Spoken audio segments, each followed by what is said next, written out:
Done. Good morning, everybody. Welcome back to the eDiscovery channel. This is Tom O'Connor in pre-Mardi Gras, New Orleans, as you may have guessed from the background. Joined, as always, by my my partner, if not in crime, certainly as our old friend Brownie Marine used to say, partners in mischief. Rocky Messing. Mayhem, yes. Mischief and mayhem. That's right. It's a double major. Rocky still in Tel Aviv? I am for another few weeks before I head stateside. Good deal. Good deal. Looking forward to seeing you, hopefully in New York City on that trip. All right. And we are very pleased, very, very pleased to be joined today by Candi Smith, who's Candi just said, "Oh, nobody knows who I am." And I said, well, we certainly hope to change that after a 45-minute rollicking discussion. But Candi's an old friend. Your title, correct me if I'm wrong, Senior Technology and eDiscovery Specialist at Jabil Inc. in Tampa, Florida. Did I get all that right? Yes. That's what we were laughing about. Not bad, Tom. No. Yeah. Not bad for active coaching for both of my co-panelists. Right, exactly. I'm impressed. Look, you can teach an old dog new tricks. He did pay attention. Oh my goodness. Yeah, that's early. I've only had half a cup of coffee. Good. So Candi's also really active in organizations like the EDRM, and you're SED certified, I believe. The ILTA organization. I, of course, have spent a lot of time with her in the last couple of years as the chairperson of the EDRM Gayle O'Connor Spirit Award Committee. Candi's the one who keeps us on track as much as anybody can keep that group of misfits on track. But Candi, thanks for joining us. Thank you for having me. Great to see you. And as always, we like to start off by saying, how the heck did you get into this crazy business of ours? When you started growing up, did you say to yourself, I want to be a senior technology and eDiscovery specialist? That sounds like fun. I could see Candi having done that as a little girl, you know, like, well, that's what I want to be when I grow up. There we go. I like that one. Yeah. You know what? I talked a lot, and this is something. Yeah, right. Shocking, right? I talked a lot, and for some reason, I used to take my toys apart a lot, and my mom used to hate that. Like, they would buy me a toy that squeaked. I wanted to find out what the squeaker was. How did the squeaker get in there? What does it look like? You know, and yeah, and then I started doing kind of like random things in the house, like changing the light switches and, you know, doing stuff like that. Budding engineer. You know, but who knew? You know, I was in a situation in my life growing up with my mom raising four of us, and I was the baby. So where'd you grow up? I grew up in Los Angeles. I grew up in an area called Pacoima in Los Angeles, which is basically a small city, a small sub-city in the San Fernando Valley. So I was born and raised in the San Fernando Valley in LA. Yeah, so my mother worked in, she worked at General Motors as a line assembly person and raised four of us. And very, very Puerto Rican and in a Southern California neighborhood. And yeah, but I never knew anything about engineering. I never really had any mentors. I never really didn't have any direction as to anything, really, just kind of living, you know, just trying to get through life, you know. Well, yeah. So yeah, so I used to take things apart a lot. And then when I got into the workplace, before that, I thought I was going to be a nurse. So I took some prerequisites for nursing, about 2 years, and I really liked it, except for the nurses went on strike, and I was like, oh, hell no, I'm not doing this. I'm not doing this. Yeah. I'm not doing this. No. You know, I just spent years of watching my mother get laid off, you know, or I guess furloughed during labor disputes. Downside is yeah. You know, and it usually happened around Christmas time. So that really spoiled my want for that. But then, you know, it was back in the 80s. So what came out during the 80s, but the internet, computers, stuff like that, all that goodness. And my mind just went crazy at that point, so technology was my first love. Right. Yeah. So what was your first job? My first job, like really first job or first technology job? No, first job. First job. Oh, Yeah, let's start. I was about 14 and a half, and I was slinging burgers in some little kind of it was like a Shake train. Shack before the Shake Shack. Yeah, yeah, it was like this makeshift train in the valley, and There you go. after school would just flip some greasy burgers, yeah. Sounds Then delicious. Is eventually it still there? I don't know, but I eventually graduated to Winchell's Donuts. Ooh. And Okay. yeah, but I had to fund my breakdancing outfits back then. Yep, of So- course. As so that's one like- did. Yeah, I had to buy my Right. Converse and all my sweats that matching sweats and stuff, so I can go and break dance with the guys. Back then, yeah, it's pretty intense to make that money. But yeah, I don't like donuts now. People keep on bringing them into the job, and I just look at them and I'm like, why do I have PTSD over some donuts? Right. So then came technology. Yeah. So what was your first technology job? So I was working in a place called Road Angels, and it was in Hollywood. It was on Hollywood Boulevard. And Road Angels had a guy that worked there that knew databases. And so he kind of taught me a little bit about Paradox, using Paradox to create databases. I'm going way back. Some people are like, what's Paradox? So I know what it is. Yeah. Yeah. So I ended up working for a bank called City National Bank in Beverly Hills. And they had I went in as a loan, it was a collateral checker. So for most interesting jobs I've had, right? I used to check the collateral on movie sets, and I used to fund construction loans.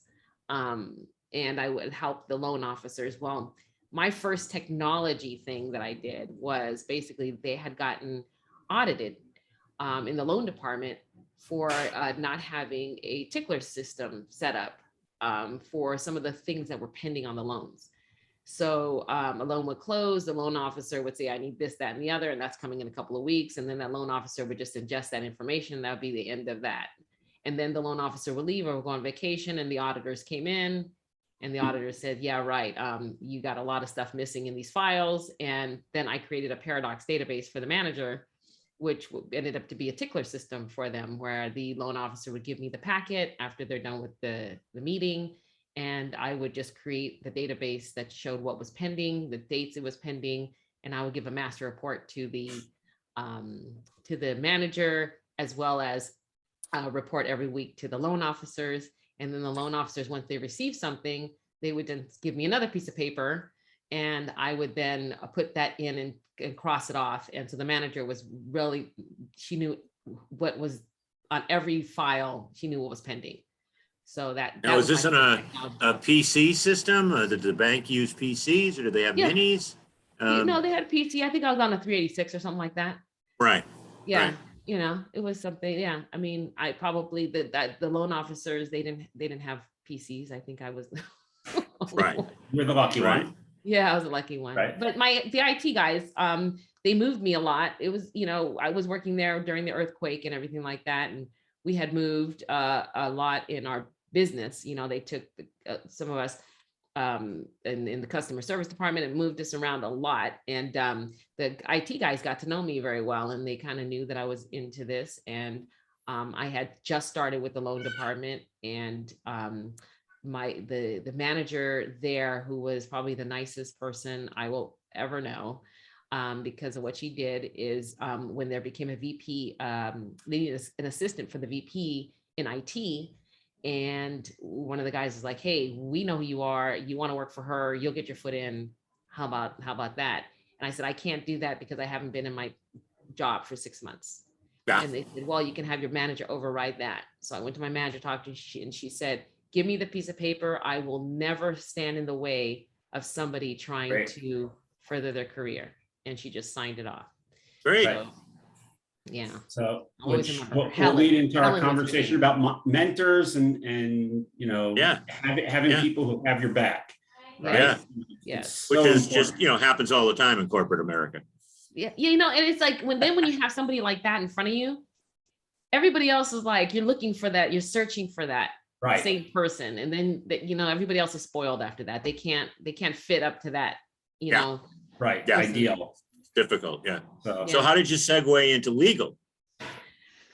So I came into legal by way of IT help desk. Okay. Yeah, I was working in insurance, IT there, and it was basically I got a job. I was the company that I was working for had gotten purchased, so they were moving everybody up to San Francisco or something like crazy like that. And so I was looking for a job, and I got a job at O'Melveny, right?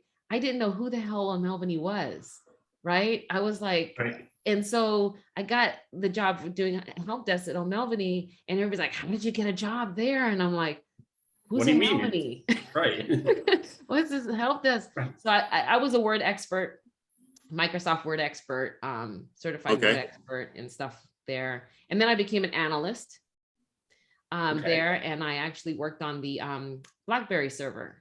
They gave me the disc, and they gave me it was at that time it was a CD or something like that. And they said, here's this device, and here's a CD, Knock and yourself here's out. your server. Right. Make it work, So yeah, so that was interesting doing that. Who knew? And were they rolling out BlackBerries to people in the organization? Yeah, they were Wow. trying to at the time, but they needed a server first, right? So Yeah. And then did you have to support that? No, I did not. Once I started it, I did not. I actually they started it, and then I moved on to Latham. As an enterprise application specialist with Latham. And so I started working with a really good group of IT people there. And I was part of a group where Latham had Word, they had sort of like templates, right, that fit in with their billing system.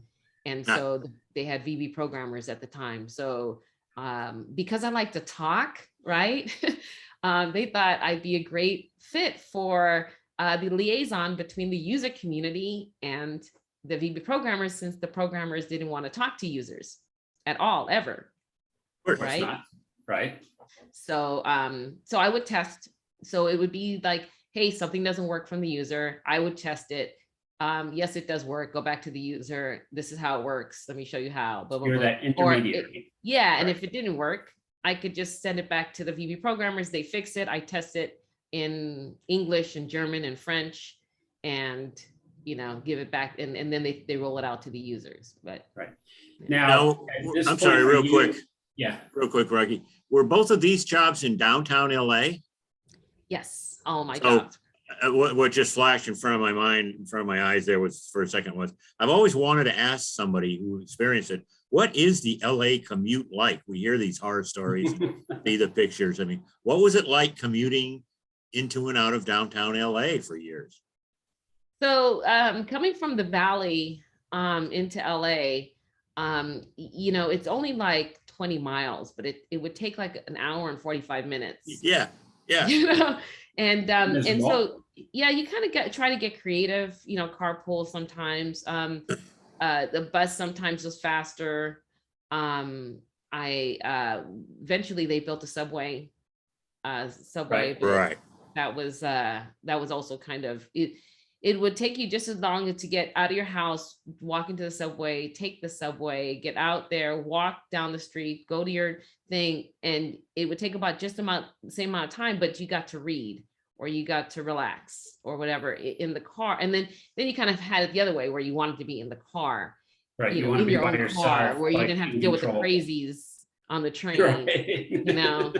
And so it was. So literally an hour, 45 minutes, 20 miles. Yeah, this is when you do your best, podcasting, when you do your best calls, when you do, I get on the phone with people, they're driving to LA, and I'm like, they'll call me, I'm like, where are you? Oh, I'm driving to the office. I'm like, Yep. okay, I guess That's this is gonna like be a 3.5 long call. It's like 3.5, 4 hours a day, Yeah, just it is. just commuting.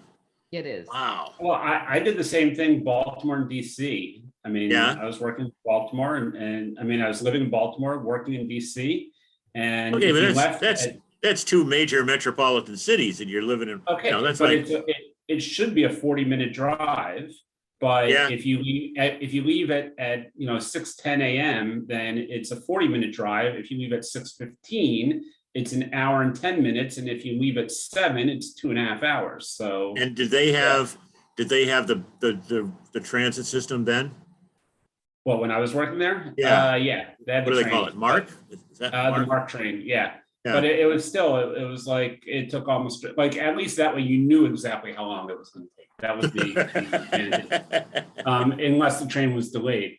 But I always had a problem because like, whenever I take the train, then you're sitting in the office, 6 o'clock in the afternoon or evening, and you're like, okay, I can run out of the office right now, stop whatever I'm doing and catch the train, or I can work for another half hour and catch the next one. So then you end up working and then you're like, okay, but it's now been 40 minutes and now I'd have to run right now to get it. So I'll just wait for the next one. And you end up leaving 3 hours later. You're taking the 9 o'clock train, yeah. Exactly.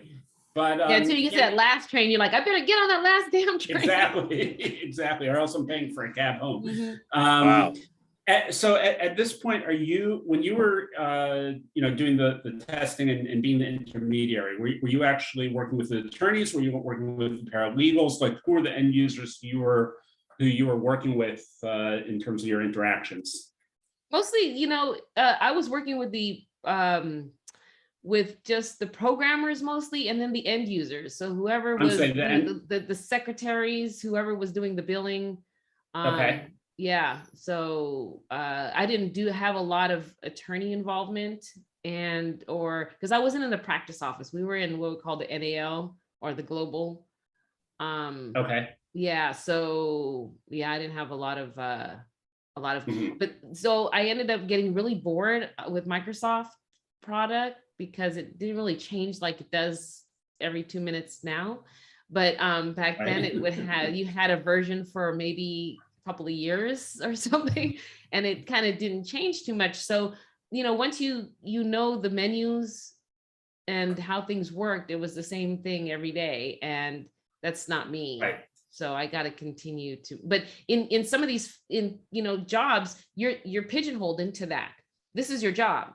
You don't go outside your job. You just you want to learn something else, that's not, we don't care. Just, we hired you for this back then. That's what they did. So what did you do to break out? How did you break free? My management saw that I was skittish and probably bored as hell. So they gave me Joy Morale. And that was the end of me. I had never had a dull moment after. Nope. So do you mean they hired Joy, or was she already working there? And yeah, she was there already. She did the litigation. She was the manager of litigation support. Well, actually, at that time, she had moved up from the coding center. She was a supervisor, I believe, in the coding center. And so they were doing coding. And then they brought litigation support function in there. She was the manager of the litigation support. And you reported to her? Yes, I just started my career of reporting to her. And Wow. I still did not work inside the law firm in that capacity. I was still in the global corporate area, I think. Right. And so she worked with me and I worked with her, and she taught me a lot, and she encouraged the training for, I became a live note instructor. I became a concordance trainer. I was supporting the other offices. I would go out to, if somebody, like I went to San Diego or something like that, if somebody was going to be out of the office, and just pick up where they, for them there. And yeah, I traveled a lot around to just kind of help the other people out. From offices. Mm-hmm. Yeah. And I put documentation together. So cool. So you start moving up, you start, getting more involved on the practice side, right? And involved in some of the litigation technologies. And when you're at Latham until when?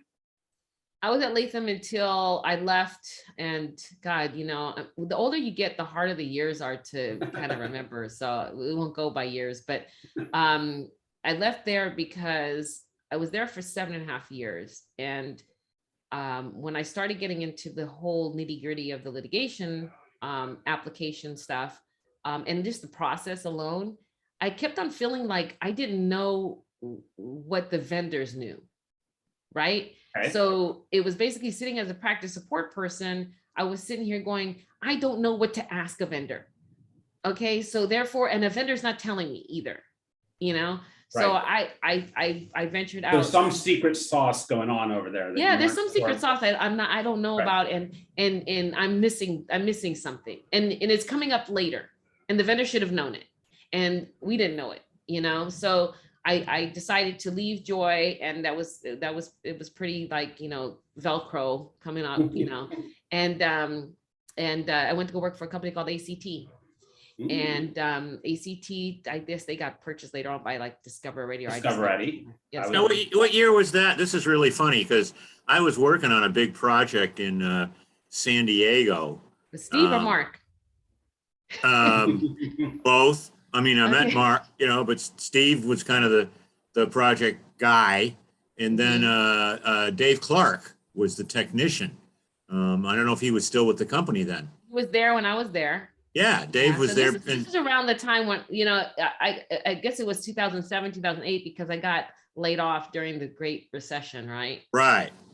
So, yeah. Dave went back to Salt Lake City, but he was embedded in the firm in San Diego that I was where he was there like constantly. Yeah, so that's whole funny. crew, that whole but I crew knew there Steve was and, probably if I ever have to work for a vendor ever, they spoiled it, because they were just so super nice, and Yep. I was the last one in, and they were just Well, they really were nice. small enough to have that personal touch. Yeah, right? but I mean, they had to let me go, and it was probably the single most best layoff I could ever had. I mean, it was these gentlemen sitting around in a table with me, and we were all like just in tears. I mean, it was, and then Right. them encouraging me to go out and continue my work in the community and continue to do what I needed to do as to go. I don't remember what was his name. So there were ACT had two co-founders. Steve And one- Marks and Henry, Right. and oh my God, I want to say But Henry, but the- not Henry. The other guy was actually in a band in the 60s. Yeah. Yeah. And when we were purchasing them, we actually we were sitting in a meeting, and then one of the guys like pulled us aside and was like, "You want to see something cool?" And showed us like a YouTube clip of him playing guitar in a band in the 1960s. Like it was awesome, and they had like a #1 hit or something. And I'm trying to remember what his name was. Nah, something like that, like some Right. high school chant they use now or something like that. I can't Right. remember it either. It was it Live for Today? Was it Live for Today? Anyway, Yeah, something with a yeah, na in there. Yeah. Yeah, but ACT was they had a sterling reputation. They knew what they were doing, and they were a solid team. Well, So- there so- I learned it all. I learned the whole, all the department, they had it separated into each department. So they had a hosting department, production department, ticketing department, all that stuff they were using. iConnect at the time, relatively was just kind of coming out in beta. And it was a real good process for me to see everything. Like hosting had hosting specifications, tiffing had tiffing specifications, production had production specifications, and everything the way it was kept, and all the tapes of all the productions that were housed, and it was, and then they had a training department, and they had a cracking department. Huh? Yep, they had some great workflow software also in terms of moving things through the entire process Yeah. and tracking. Exactly. throughout. Yeah. And then they had Very that good. circle. They had the circle, which now I look at vendors, they should have had that model. Like if I'm a client and I want them, when I need something, you guys need to come together and make sure I get it, but Right. you all need to talk, So I just looked it up, and the other guy was Hank Shores. Hank Shores, Hank. yes. Played keyboard. He played keyboard in the band Steam, which had in 1969 a major hit with "Na Na Hey Hey Kiss 'Em Goodbye." Yeah. So, Unbelievable. There you go. There you go. Hey, goodbye, na na na na. Exactly. Na, na, na, Right. See? It should become like the unofficial theme for Goodbye. For I don't know our, what. for our show. Or For yeah, like, bye. Okay, thanks for coming. Bye. for technology. You know. Yeah. That was Okay, version. so- That was version one. Exactly. This is version 2 song, right? Right. That was the last release. So Candi, so you get your feet wet at a vendor a little bit, then move back to law firm, right? I go to Shepherd. And then when you went to Shepherd and then to Winston, that was Yes. the right, and then okay, and then from there, Winston was your last law firm, though, right? Winston was my last law firm. Okay, so I went out with a bang. Went out with a bang. So then, how was it switching Oh, from now? hold on. I did Yeah. have another one. We don't want to talk too much about that one, but Oh. I wasn't there that one. Okay, so we'll skip that one. That's All all right, right. we'll skip that Yeah. one. But you switched then from the law firm side to corporate, which is where you are now, right? And Yes, I went to a company called WellCare. right, and then to Jabil after nothing in between, right? No. But what was that transition like, switching from pretty much most of your career within litigation, within litigation technology, litigation support, Mhm. has been on the law firm side, on the services side, right? I don't care if it's service provider or law firm, either way you're providing services. And then you're switching over to a corporate environment. So what was that transition like? It was kind of like going from like 100 miles an hour to like 30. Okay. You know, I Wow. mean, Yeah. it was just like, the personalities are different. The corporate life is different. I guess I came in very intense. Like, we got to do this and we got to do this and we got to do that, you know? Right. And they're like, hold off, just slow your roll for a second, girl, you know? Right. Corporate initiatives. Yeah, we have a whole plan here already, and and so it was enlightening for me, because it really brought me down to a different kind of not so, I guess, not functioning in that capacity where I'm constantly like trying to meet that deadline, Right. you know? Put out fires all the time. Yeah.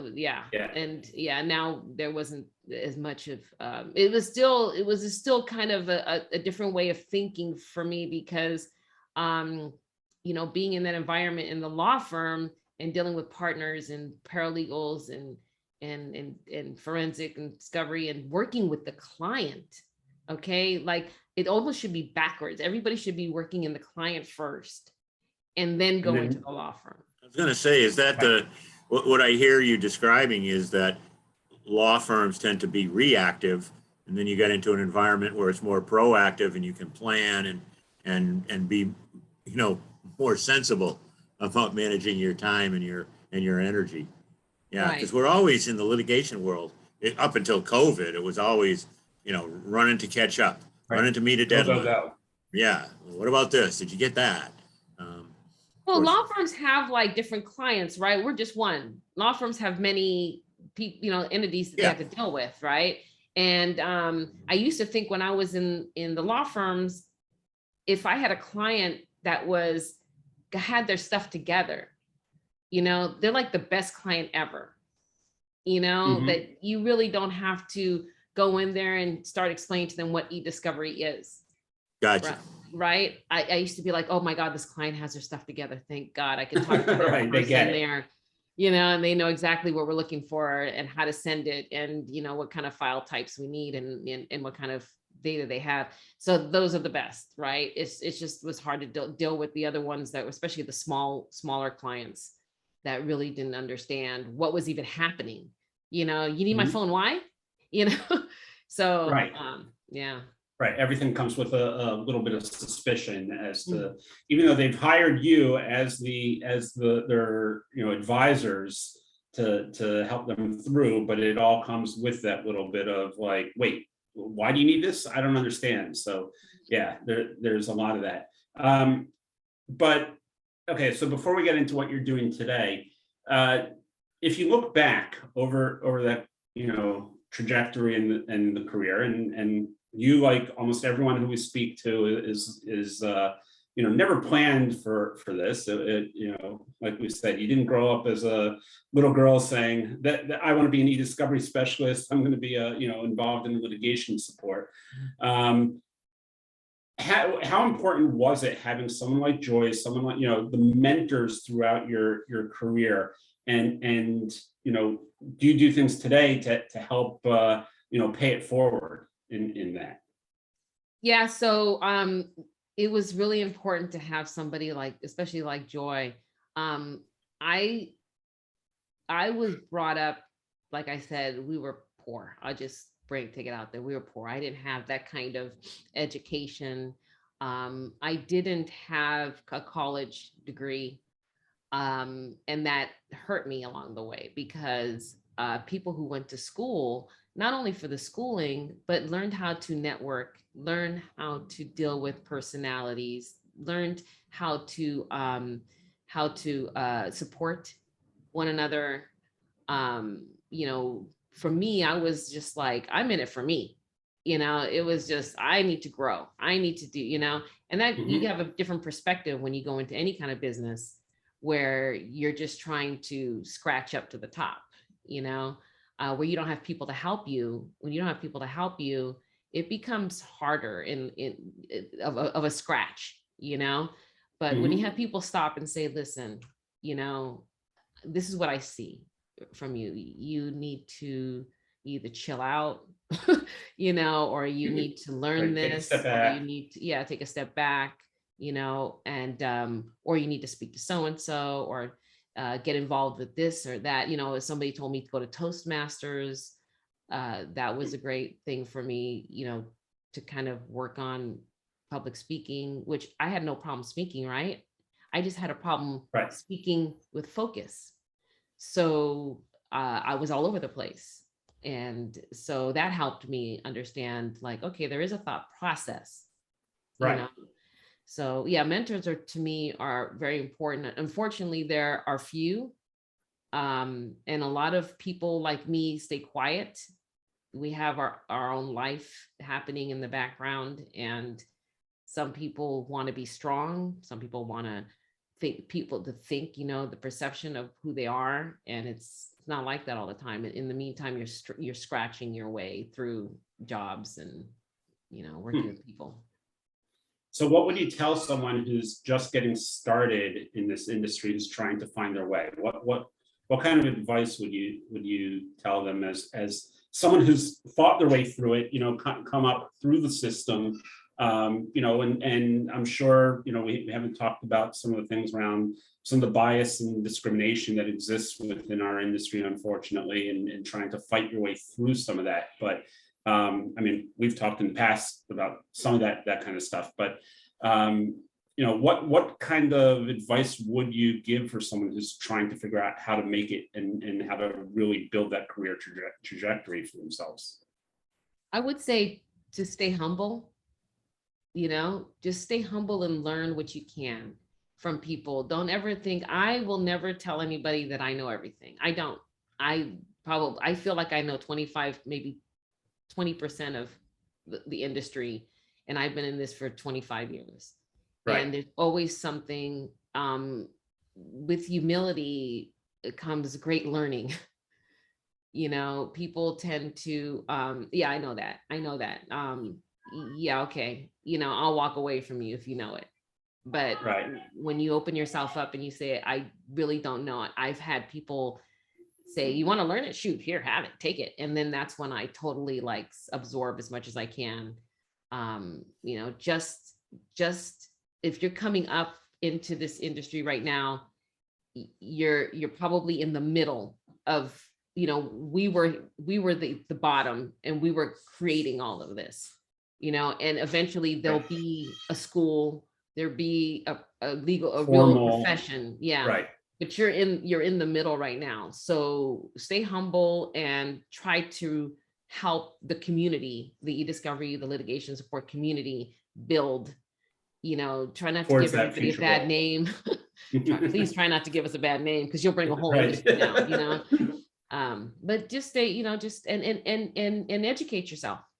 Educate. There's so much to be educated. I mean, you've got people, it doesn't like, I'll sit with Craig, and Craig Ball. And I mean, he's very academia to me, I've never had that in my life. So it's almost like listening to Father Professor, it's like, let me call Right. Father Professor and ask him. But, to people who are the person who's doing the tiffing at a vendor, listen to, we're all the same. We're all trying to get through it. Yep, awesome. So let's talk a little bit about what you're doing today. So now you're at Jabil, right? And what's your daily responsibilities? What's your job mostly entail? Well, sorry. I've been there, I started there like 4 months before COVID hit. So Right. I have been working with, IT to kind of get the lay of the land. Jabil is a massive company. And they do great things. They make everything, right? Like they said, we make everything. So,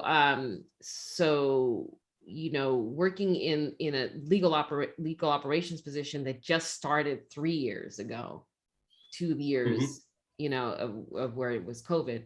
Right now, I have been working with just what they had. Okay, so taking what they had and looking at it and saying, this can be better, right?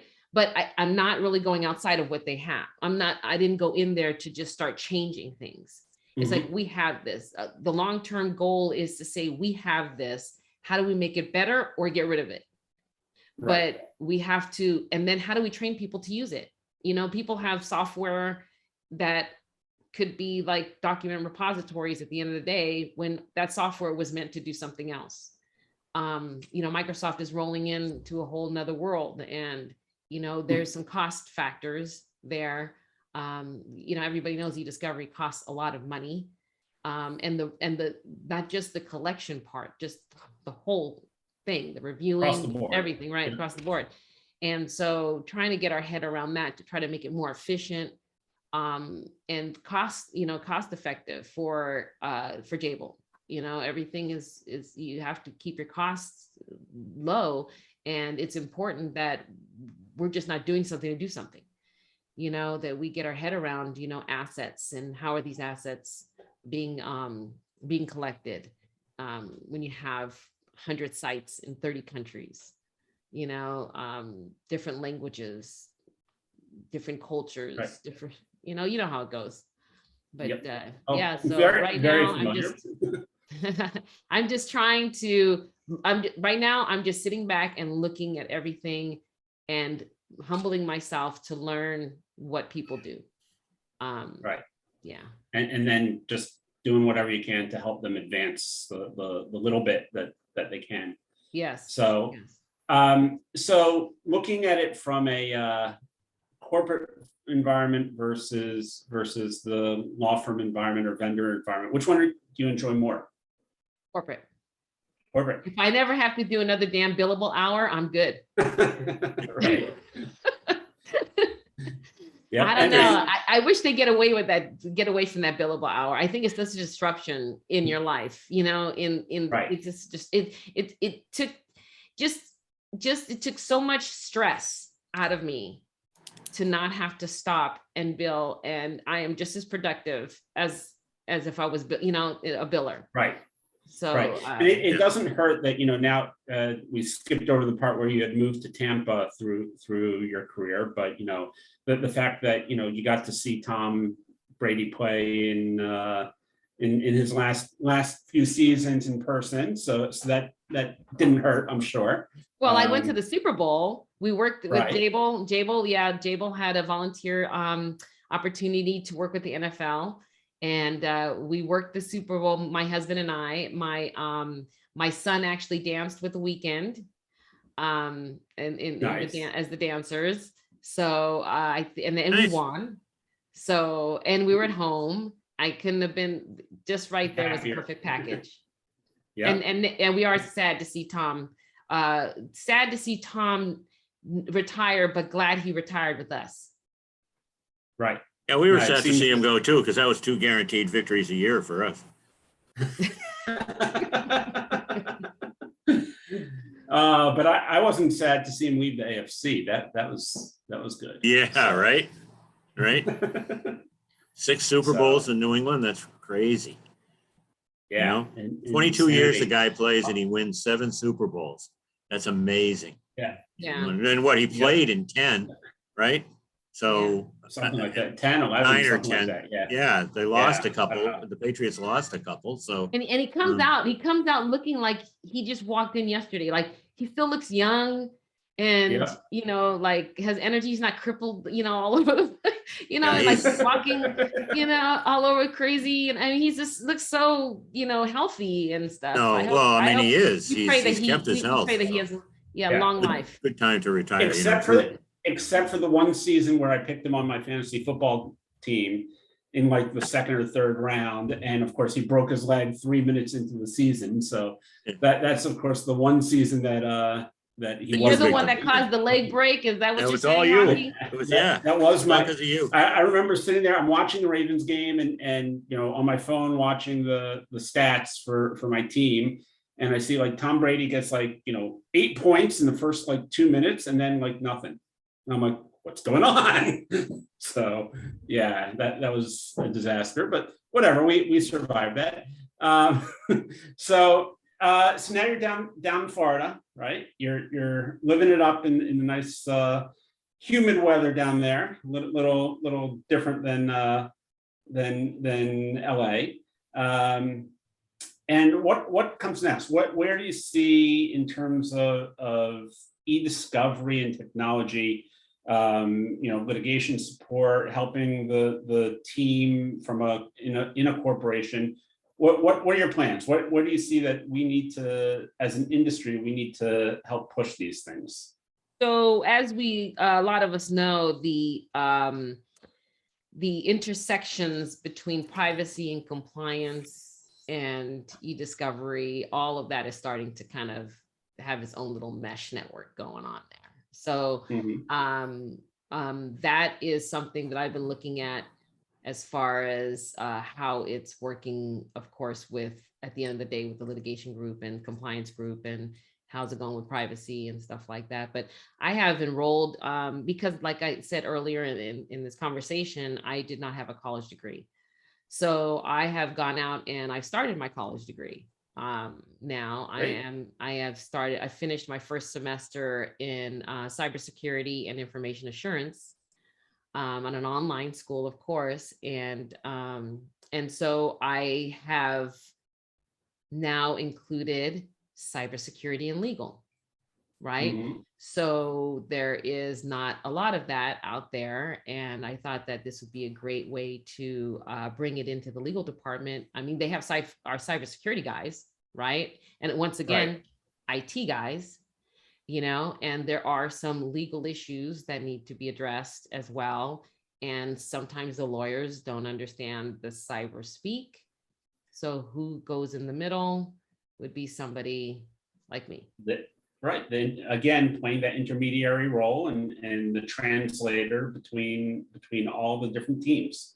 So that's awesome. So that's where you're pushing, and that's great to further your education. It's never too late to I don't think that anyone needs necessarily a college degree to be successful, but it never is a bad thing to continue educating yourself. So that's well, really Rocky, awesome. I seem to disagree with that because I think that Really? sometimes you hit a ceiling, and when they're looking at at the end of the day, a lot of people who have college degrees feel they're in management and they feel like the person they should hire should have one too because of what they believe. Hey, and the rise of computers and AI, Gayle used to run into this all the time. You submit a CV and it's being rated automatically by some sort of a chat bot. That's true. And it says, and it sees no BA, spits it back out, just rejects it automatically.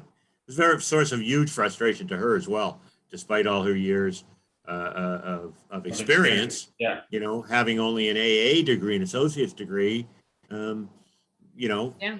she had to So overcome it. I know just what you're talking about. Yeah. And see, that's now the computers are just making it real or putting it out there, but this is the way people internally were doing that too. Right, Yep. that's true. I mean, Yep. the computers learned it somewhere. They didn't come up with it on their Yeah. own. Exactly. Yeah. Some Oh, no, you're programmer right. had to put it in there, right? They'd look down that if you know, back in the days of submitting your CV, they'd scroll down, get to education, whoops, no BA, see ya, next. Yeah. Right. So, and Absolutely. I don't really think I need one with Jabil.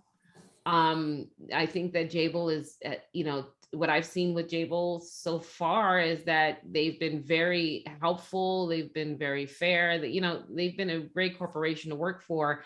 I think that this is a lot for me to just kind of check that box and not have that little monkey on my back saying, well, you're not getting that position because you don't have a college degree. You know, Yep. It's like, if I don't get the Yep. position, I just didn't get the position, Right, Yep. you know?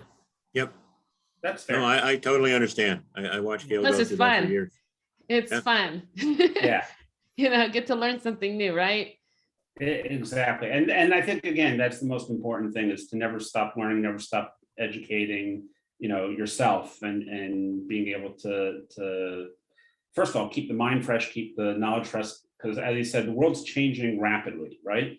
You know, it's technology is changing at a pace unlike it ever did. And you got to stay on top of that. So that's awesome.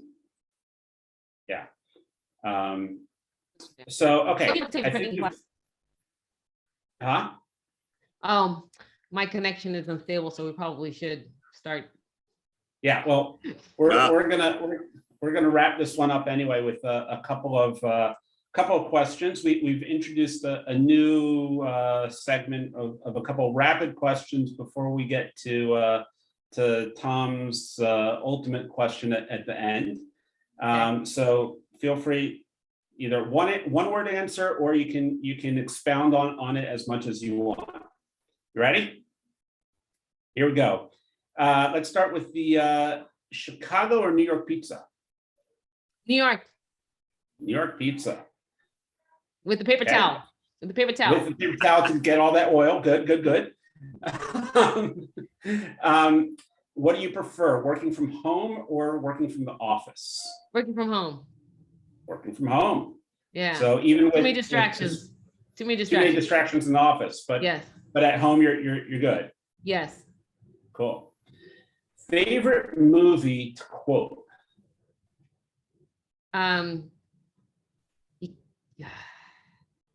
Oh my God, favorite movie. I got so many favorite movies to quote. Oh my God. I haven't really been a good movie quoter, but Okay. you know, geez, creamy. You can't keep baby in the corner. Okay. Oh, Going with the Dirty Dancing. Yeah, Dirty That'll Dancing. work. I just saw a documentary about that last night. That's so funny. Yeah. That'll definitely work. Okay, and then the last one before we switch it over to Tom is Star Wars, Star Trek, or I'm not that big of a geek. Star Wars, because I know my husband's listening. There you go. Good.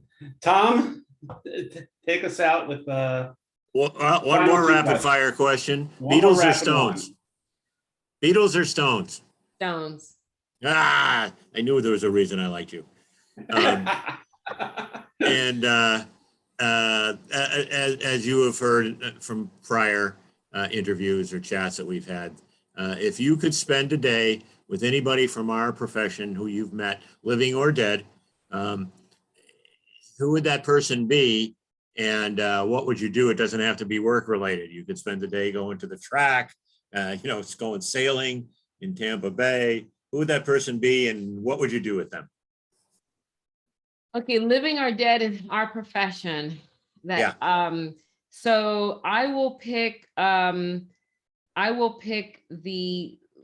living, and I would say that I would like to probably have lunch with you, Tom. In New Orleans, of course. Of course, we've been trying to get in touch with each other and hang out. I think that I would like to invite my husband. I'd like to have you guys meet and talk jazz. And I know that we've been planning to do that, but I think that you have a lot in your head that you could share from the industry, as well as all your knowledge of music.